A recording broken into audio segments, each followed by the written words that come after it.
할렐루야. 하나님의 은혜와 사랑이 2부 예배에 참석하시고 또 방송으로 예배드리는 모든 분들에게 임하시기를 주님의 이름으로 축원드립니다. 1층과 3층에서 예배드리는 분들에게도 임하시기 바랍니다. 네, 특별히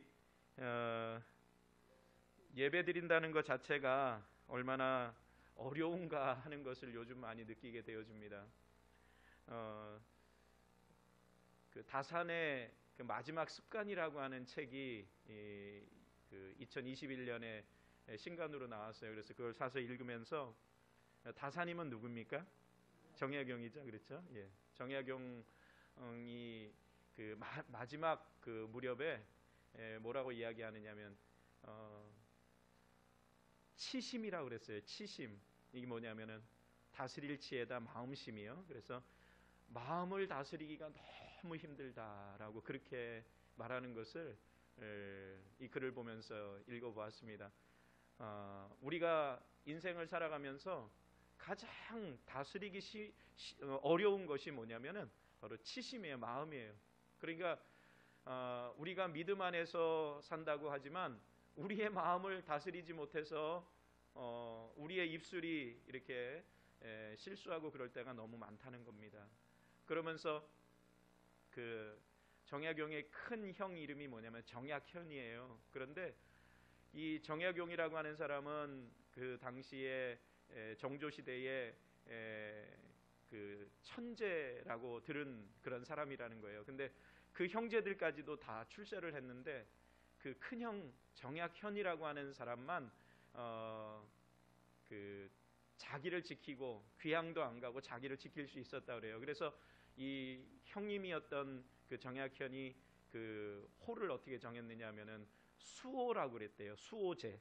그래서 수호라고 하는 것은 그 지킬 수에다 나호자에서 나를 지켰다라고 하는 그러한 수호제라고 자기 호를 정했다라고 아우에게 편지를 했더니 그 정약용이 형에게 그 수호제기라고 하는 글을 써서 보냈는데 거기에서 형님이 참 부럽습니다. 나는 나를 지키지 못했습니다. 라고 그렇게 고백하는 글을 올렸다고 합니다. 사랑 우리 성도님들이요, 저는 그 글들을 보면서 내 마음을 지키는 것, 그리고 그 나를 이렇게 다스릴 수 있는 것, 이것이 바로 뭐냐면 예배라고 생각됩니다. 뭐가 나고 힘들고 지치는 우리의 마음 속에 하나님의 은혜가 내 심령에 들어온다면 분명히 우리는 변화될 줄 믿습니다.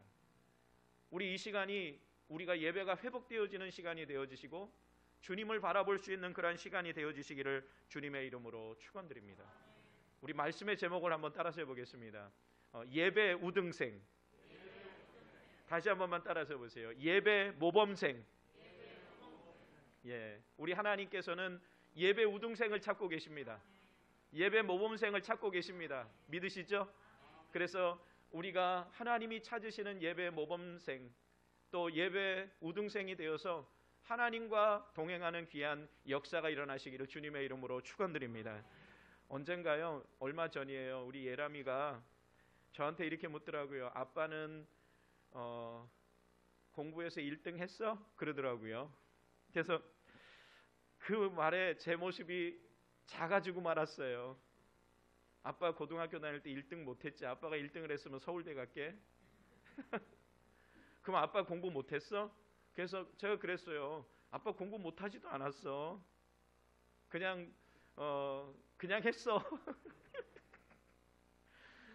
그냥 대답하기가 그런 거예요. 사실 못하지도 않고 월등히 잘하지도 않았어요.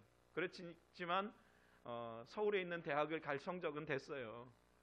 제가 고등학교 졸업하면서 목사가 되겠다고 소원을 했기 때문에 총신대를 간 거고, 그렇지만 그 서울에 있는 대학을 갈 성적은 됐어요. 그런데 서울대 갈 실력은 안 됐어요. 저희 집에서 제일 가까운 대학이 어딘지 아세요? 서울대예요. 두 번째 가까운 데가 어딘지 아세요?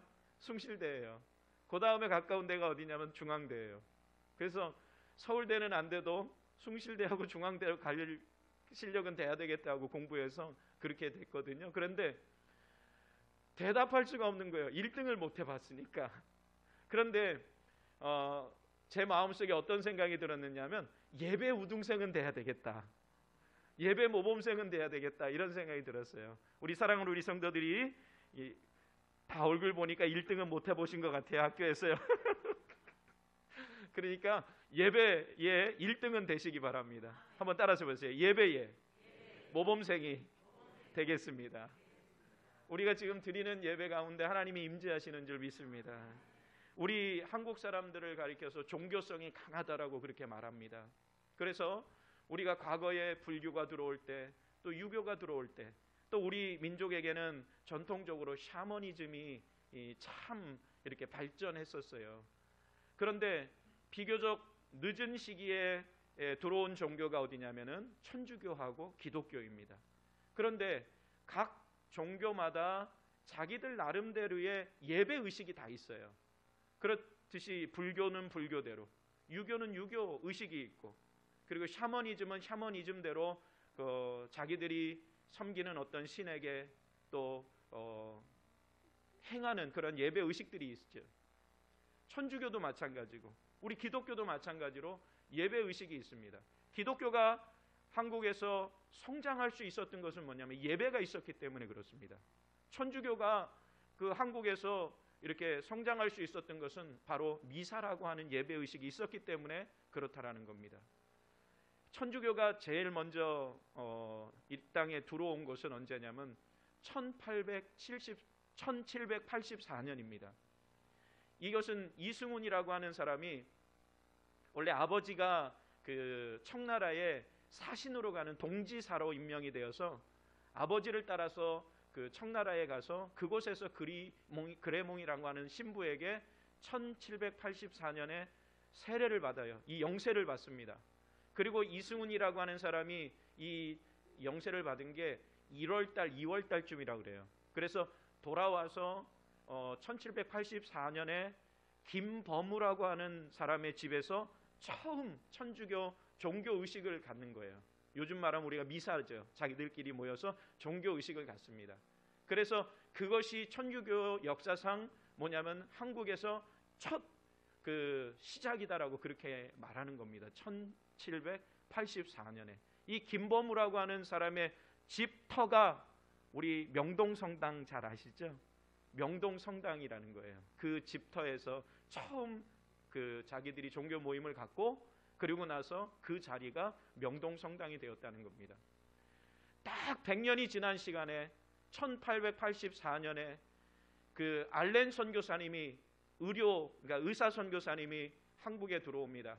그러고서 그분이 시작되고 그 다음 해 1885년에 언더우드 선교사님과 아펜젤로 선교사님이 들어오고서 본격적으로 이 땅에서는 하나님 앞에 예배 드릴 수 있는 그런 예배가 교회가 세워지게 되었다는 사실입니다.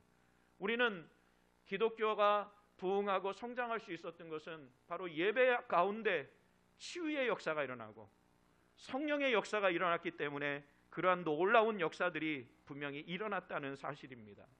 사랑하는 우리 성도님들이요, 코로나 시대를 맞아서 우리의 마음이 냉랭해지고 점점점 하나님을 바라보지 못하는 그러한 시대에 우리가 살고 있는 것이 너무나 안타깝습니다. 그러나 그런 가운데에서도 하나님께서는 예배를 통해서 우리가 하나님을 바라볼 수 있도록 만들어 주신다는 사실입니다. 오늘 우리가 읽은 이 요한복음 4장 20절에서 26절, 특별히 4장 말씀은 우리가 너무나 잘 알고 있는 말씀이에요. 매년 아마 설교를 들었을 수도 있고 그리고 매년 이 말씀을 묵상하는 말씀이었을 거라는 생각이 듭니다. 그런데 저는 오늘 요한복음 4장 20절에서 26절 요 말씀을 본문으로 잡은 것은 분명히 우리가 이 말씀을 통해서 하나님께서 원하시는 예배자, 참된 예배자를 찾고 계신다고 하신 이 말씀을 생각하면서 우리가 예배의 모범자가 되어지고 예배의 우등성이 되어서 하나님이 기뻐하시는 그러한 예배를 드리기를 간절히 소망해서 이 말씀을 전합니다. 우리의 신앙이 다시 회복되어지고 우리 안산 비전교회 예배가 뜨겁게 회복되는 놀라운 역사가 일어나는 시간들이 되어지시기를 주님의 이름으로 축원드립니다. 자, 그러면은 오늘 이 말씀을 통해서 이 시대에 참된 예배자가 되는 비결이 있다는 겁니다. 우리가 참된 예배자, 예배의 모범생이 되는 비결은 무엇일까? 우리 다 같이 한번 보겠습니다. 첫째, 예배의 봅니다. 시작. 예배의 주체와 목적은 오직 하나님이십니다. 믿으십니까? 예배의 주체는 오직 하나님이세요. 우리의 예배의 목적은 하나님이 되어야 된다는 거예요. 그래서 우리 성경 말씀 20절에서 21절 말씀 좀 전에 읽었지만 다시 한번 우리 다 같이 한번 읽어보겠습니다. 20절에서 21절입니다. 시작. 우리 조상들은 이 산에서 예배하였는데 당신들의 말은 예배할 곳이 예루살렘에 있다 하더이다. 예수께서 이르시되 여자여 내 말을 믿으라. 이 산에서도 말고 예루살렘에서도 말고 너희가 아버지께 예배할 때가 이르리라. 할렐루야. 여기 보면 제가 빨간 글씨로 쓴 거 있죠. 너희가 아버지께 뭐 할 때가 온다고요? 이른다고요? 예배할 때가 온다 그랬어요. 사랑 우리 성도님들이요, 지금 이 말씀의 배경은 뭐냐면은 예수님께서 예루살렘에서 갈릴리로 내려가시는 도중에 사마리아 수가성에 이르렀을 때에 그 사마리아 수가성 여인이 우물가로 나와서 예수님과 대화하는 그러한 장면입니다. 오늘 우리가 읽은 이 본문 앞서서는 어떤 내용이냐면은 예수님과 그 물에 대한 이야기를 하는 거예요. 생수에 대한 이야기를 하는 거예요. 내가 주는 물을 마시면 목마르지 않는다라고 말씀을 했어요. 그랬더니 갑자기 20절 말씀에서 4장 20절 말씀에서 이 수가성 여인이 갑자기 주제를 뭐로 바꾸느냐면은 뜬금없이요 예배로 그 대화의 주제를 바꾸어서 이렇게 말하는 겁니다. 우리 조상들은 이 산에서 예배하였는데 당신들의 말은 예배할 곳이 예루살렘에 있다 하더이다. 이렇게 말을 하는 거예요. 우리 이 말씀을 알기 위해서는 약간 배경을 알아야 됩니다. 이 사마리아 사람들은 어떤 사람들이었느냐면 예루살렘 유대에 있는 사람들이 생각하기에 이 사람들은 타락한 사람들이었어요. 그래서 예수님 당시에는 상대를 하지 않았던 그런 사람들입니다. 그 이유가 뭐냐면은 이스라엘 백성들이 멸망하고 그리고 바벨론에 의해서 포로로 잡혀갔다가 70년 뒤에 예루살렘으로 다시 돌아왔습니다. 수룹바벨이라고 하는 사람이 이스라엘 백성들을 이끌고 와서 무엇을 건축하느냐 하면은 성전을 건축합니다. 그런데 사마리아에 있는 사람들이 수룹바벨에게 찾아와서 우리도 성전을 건축하는데 참여시켜달라고 그렇게 요청을 합니다. 그런데 수룹바벨은 저들이 하나님을 섬기지 아니하고 우상을 섬겼던 것, 죄악된 길을 걸어갔던 것을 생각해서 저들의 요청을 단호하게 거절합니다. 그래서 이 사마리아 사람들은요 BC 322년에 어떻게 하느냐면 그리심 산에다가 자기들만의 성전을 만듭니다. 그런데 이 성전에서 온전히 하나님을 섬기는 것이 아니라 우상하고 또 하나님과 이게 혼합된 그런 것을 섬기다가 그리고 나서 얼마 안 있다가 이 성전이 회파당합니다. 그런데 예수님 당시에 이 사마리아 수가성 이 여인 이 당시에는 어떻게 했냐면 이 사람들 사마리아 사람들은 그 무너진 터에 가서 기도하는 기도의 처소로 삼았다는 거예요. 그러니까 이 사마리아 여인은 주님에게 사마리아 사람들은 어디에 가서 예배드린다고요? 그리심산 이 산에서 예배드리는데 유대 사람들 유대 지역에 있는 사람들은 어디서 예배드린다고요? 예루살렘 성전에서 예배드린다는 거예요. 그러니까 예수님께서 그녀에게 말씀하는 것은 뭐냐면 예수께서 이르시되 여자여 내 말을 믿으라. 이 산에서도 말고 예루살렘에서도 말고 너희가 누구께 예배할 때가 온다고요? 한번 따라서 보세요. 아버지께. 성경에 나오는 말씀은 아버지께 예배할 때가 이르리라 이렇게 말했어요. 사랑 우리 성도님들이요, 우리가 예배 가운데 분명히 기억해야 될 것은 뭐냐면 예배의 주체는 하나님 아버지시라는 겁니다. 우리의 예배의 목적은 누구여야 되느냐면 하나님이셔야 된다는 사실이에요. 그래서 우리의 영광이나 우리의 어떤 이름이나 이런 것이 아니라 하나님의 영광을 위해서 예배드리는 은혜가 우리 삶 가운데 넘쳐나야 된다는 사실이에요. 어떤 목사님은 이렇게까지 이야기를 해요. 예배, 이것이 한국에 들어오면서 제대로 교육이 되지 않았다는 거예요. 예배에 대한 교육이 되어지지 않아서 우리는 모든 그런 자기 행사 앞에 예배를 붙인다는 거예요. 그래서 그런 모든 행사에 예배를 붙여서 그렇게 드리면서 하나님의 영광이 드러나는 것이 아니라 자기 영광이 드러나게 할 때가 너무 많다는 거예요. 우리는 예배 안에 그러한 것을 조심해야 된다라고 이야기하는 그러한 글을 본 적이 있습니다. 사랑 우리 성도님들이여, 예배는 온전히 하나님의 영광이 드러나야 될 줄 믿습니다. 사도 바울은 그래서 이 하나님께 모든 예배의 주체자는 하나님이시고 하나님께 영광을 올려드려야 하는 이 말씀을 사도 바울은 고린도전서 10장 31절에서 이렇게 말합니다. 너희가 먹든지 마시든지 무엇을 하든지 다 하나님의 영광을 위하여 하라. 할렐루야. 우리가 먹든지 마시든지 또 무엇을 하든지 하나님의 영광을 위해서 하는 우리 성도들이 되어야 될 줄 믿습니다. 하나님의 영광을 위해서 하는 이 삶의 자세가 그 예배의 주체가 누구시기 때문에요. 하나님이시기 때문에 예배의 주체는 하나님이시고 우리의 예배의 목적이 하나님이시기 때문에 우리는 그 하나님을 바라보면서 우리의 삶의 방향을 하나님께 맞추며 나아가는 우리 성도들이 되어야 될 줄 믿습니다. 그렇기 때문에 지금 예수님께서 하신 이 말씀은 어쩌면은 이 수가성 여인에게 있어서는 충격적인 말씀으로 다가올 수 있었다는 사실이에요. 우리는 그렇습니다. 생각하는 그런 관념이 있어요. 고정관념이 있어요. 근데 이 여인에게도 분명히 그런 고정관념이 있었다는 거예요. 그런데 예수님께서는 사람들이 생각하는 일반적인 고정관념에 큰 충격을 가한 거예요. 우리 성도님들이 우리는 믿음의 눈으로 세상을 바라보면서 분별할 수 있는 지혜를 가지고 날마다 살아가시는 우리 성도들 되시기를 주님의 이름으로 축원드립니다. 두 번째, 예배의 모범생이 되는 비결이 무엇이겠습니까? 예배의 우등생이 되는 비결이 무엇이겠어요? 그것은 같이 한번 보겠습니다. 예수님께서 시작. 예수님께서 말씀하시는 예배는 영과 진리로 예배할 때입니다. 예배입니다. 영과 진리로 드리는 예배입니다. 믿으시죠? 그러니까 예수님께서 말씀하시는 예배는 예배의 모범은 뭐냐면요, 그 조건이 있다는 거예요. 그것은 뭐냐면 영과 진리로 드리는 그런 예배가 되어져야 된다는 사실이에요. 우리 성도들이 다 예배의 모범생이 되시기 바랍니다. 그러면은 우리가 하나님 앞에 드리는 이 시간 드리는 이 예배가 어떻게 드리는 예배예요? 영과 진리로 드리는 예배. 사랑 우리 성도님들이요, 우리 23절 말씀 다 같이 다시 한번 읽어보겠습니다. 시작. 아버지께 참되게 예배하는 자들은 영과 진리로 예배할 때가 오나니. 네, 거기까지 볼게요. 예, 거기까지만 보겠습니다.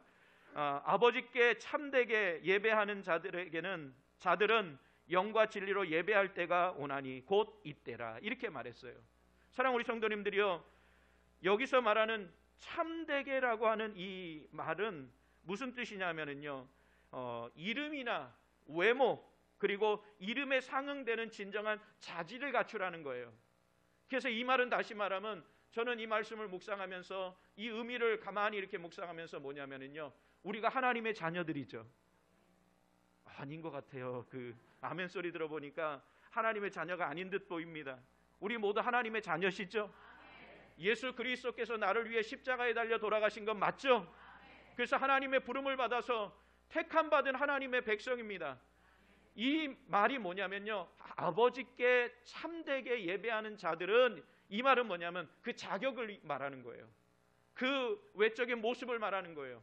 그러니까 하나님 앞에 구원받아 하나님의 자녀가 된 사람들의 그 모습을 가지고 와서 하나님 앞에 예배드리는 모습이 어떠냐면 참되게 예배드리는 거라는 거예요. 그러니까 우리는 누구답게요? 하나님의 자녀답게, 하나님의 자녀답게 주님 앞에 나와서, 그러면 어떻겠어요? 하나님의 자녀들은 어떤 모습이겠어요? 타락한 하나님의 자녀들 말고요, 마음이 변해버린 그러한 하나님의 자녀들이 말고요, 하나님의 자녀로 우리가 처음 부름을 받았을 때에, 주님을 영접했을 때의 그 순전함을 가지고 우리가 하나님 앞에 예배하러 나오는 것, 그 모습이라는 거예요. 어쩌면은 우리가 하나님의 부름을 받았을 때, 우리 그 부활절에 어떤 옷을 입습니까? 흰 옷을 입죠. 그렇죠? 흰 옷을 입고서 정말 정결한 모습으로 하나님 앞에 예배드리는 그 우리의 모습, 그 정결함의 그 십자가의 보혈로 말미암아 내 무거운 그 더러운 죄가 다 씻겨 내려간 우리의 모습을 표현한다면, 흰 옷을 입은 천사와 같은 모습, 치유되어서 회복된 그 모습, 그것이 뭐냐면 참되게라는 거예요. 사랑하는 우리 성도님들이요, 우리가 그 모습을 가지고 어떻게 예배드려야 하느냐면, 하나님 아버지의 자녀답게 하나님 앞에 나와 영과 진리로 예배해야 된다는 사실이에요.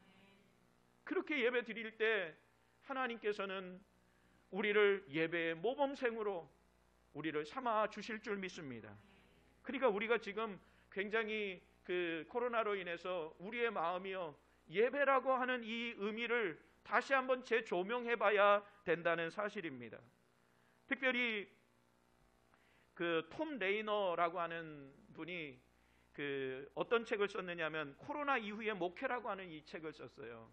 이 톰 레이너라고 하는 사람은 목사님이세요. 그리고 경영학 박사를 가지고 있는 사람이에요. 통계학을 공부한 사람이에요. 그래서 이분은요, 그 교회의 컨설턴트 해주는 그러한 일도 감당하면서 목회도 했던 그러한 목사님이세요. 그런데 이분이요, 그 코로나 이후의 목회, 사랑하는 우리 성도님들이요, 제가 금요일에도 잠시 이 책의 내용을 가지고 말씀을 전하면서 이야기했어요. 그런데 우리 생각하기에는 코로나 이전으로 우리가 돌아갈 수 있을 것 같이 생각을 한다고 그랬어요. 그런데 미국에서 또 한국에서 많은 목사님들이 코로나 이전으로 돌아갈 수 없다는 거예요. 이게 무슨 말씀인지 아세요? 우리의 영적인 상태가 그만큼 뭐예요? 다운되었다는 거예요. 그래서 젊은 세대들이나 떠나가는 세대들이 많이 있을 거라는 거예요. 그거는 누구의 책임도 아닌 거예요. 우리 모두의 책임인 거예요. 사랑하는 우리 성도님들이요, 우리가 하나님을 바라보면서 교회가 바로 되도록 우리는 기도해야 된다는 사실이에요. 지금 이 톰 레이너 이분이 이야기하는 것 중에 하나는 뭐냐면요, 이거예요. 이 코로나 대면 예배가 아니라 방송 예배, 영상 예배의 그 문제점이 무엇인가? 그거 좀 띄워봐 주세요. 영상으로 예배드리는 것에 예배의 함정이 무엇인가? 문제점이 무엇인가? 그것은 뭐냐면요, 수단이 목적이 되어지고 있다는 거예요.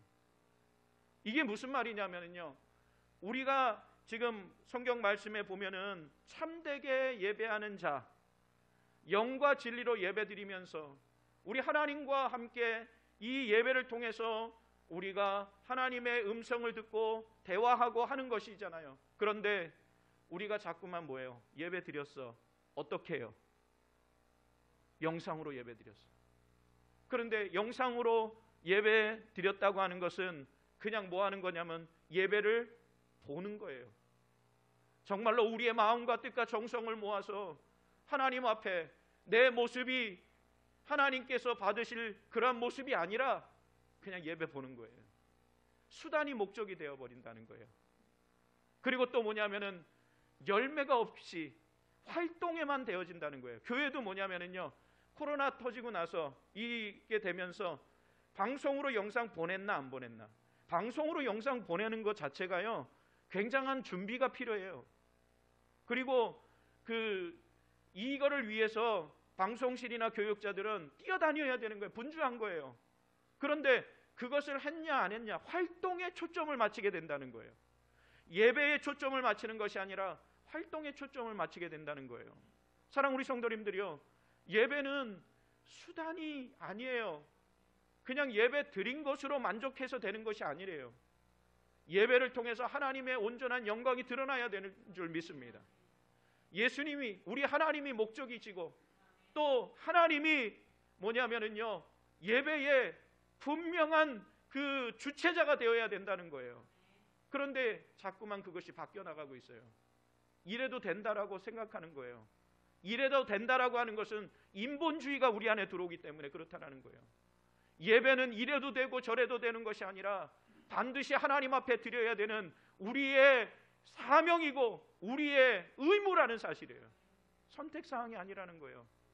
만일 이 자리에 어떤 직분이 있든지 내 안에 그런 마음이 없다면 우리 다시 우리 심령을 재고해야 될 줄 믿습니다. 하나님의 말씀으로 우리 심령을 뜨겁게 재조명시켜야 될 줄 믿습니다. 그것이 우리 안에 교회가 교회되게 하는, 교회가 상업적으로 흐르지 않고 교회가 세상과 타협하면서 세속화되지 않는 그 밀려오는 그 파도와 같은 것을 막아내는 그런 교회.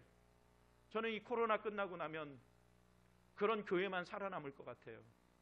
진정한 하나님 앞에 예배드리고 하는 그러한 교회들만 살아남지 않을까 하는 그런 생각이 들어요.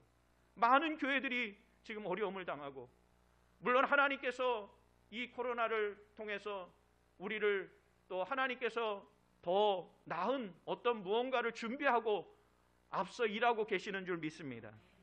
그러나 우리는 하나님 앞에 기도하면서 우리가 예배가 회복되도록 하나님 앞에 나아가는 우리 성도들이 되어야 될 줄 믿습니다. 우리 그렇잖아요. 페이스북이다, 유튜브다, 그리고 인스타그램이다, 이런 그것들로 인해서 예배가 다 포장되어지고 있어요. 그러나 진정한 예배는 왜 한국교회가 뜨겁게 부흥했느냐면요, 모여서 하나님을 찬양하고 하나님께서 주시는 말씀의 세미한 음성을 듣고 나아갈 때 교회가 하나 되고 일치의 놀라운 역사를 우리는 바라보게 되었다는 사실입니다. 다른 거는 다 하고 다니면서, 내가 필요한 것은 다 하고 다니면서 예배 드릴 때에만 코로나 끝나고, 이것이 우리 입에 붙어있는 그런 모습이라는 사실입니다. 우리가 주님께서 기뻐하시는 것이 무엇인가, 우리는 바라보면서 나아가는 우리 성도들 되시기를 주님의 이름으로 축원드립니다. 세 번째는요, 우리가 예배의 모범생이 되고 또 예배의 우등생이 되는 것은, 그 예수님께서는 예배의 모범생 우등생을 뭐냐면 찾고 계신다는 것을 인식해야 돼요. 믿으십니까? 그러니까 이 시간에도 우리를 하나님은 바라보고 계시는 줄 믿습니다. 그래서 성경 말씀 23절 이 말씀 다시 한번 보면은요, 아버지께 참되게 예배하는 자들은 영과 진리로 예배할 때가 오나니 곧 이때라. 아버지께서는 자기에게 이렇게 예배하는 자들을 어떻게 하신다고요? 찾으신다 그랬어요. 이렇게 예배하는 자들을 찾으신다라고 성경은 우리에게 분명히 말하고 있습니다. 여기에서 찾는다라고 하는 뜻은 뭐냐면 열망한다는 거예요. 우리 하나님께서 뭐가 아쉬워서 우리에게 열망하면서 찾아다니시겠어요? 하나님은 영광을 받으시기를 원하시는 분이세요. 그냥 하나님은 영광 받으시면 돼요. 자기 백성들이 하나님 앞에 나와서 찬양하고 기도하고 예배로 영광을 올려드릴 때, 구약시대에는 제사를 통해서, 지금은 예배를 통해서, 찬양을 통해서 우리의 예배를 받으시면 되는 분이세요. 그런데 뭐가 아쉬워서 우리 주님이 이렇게 보시면서 예배의 우등생을 그렇게 찾아다니시겠어요? 그만큼 우리 하나님은 예배 드리는 자들, 예배를 간절한 마음으로 드리는 그 백성을 사랑하시기 때문이라는 거예요. 우리 모든 성도들이 그러한 은혜가 있으시기를 바랍니다. 하나님이 찾으시는 하나님의 그 예배자, 그것이 우리 안산 비전교회가 되기를 주님의 이름으로 축원드립니다. 그러면 하나님께서 우리 교회를 반드시 사용하여 주실 줄 믿습니다.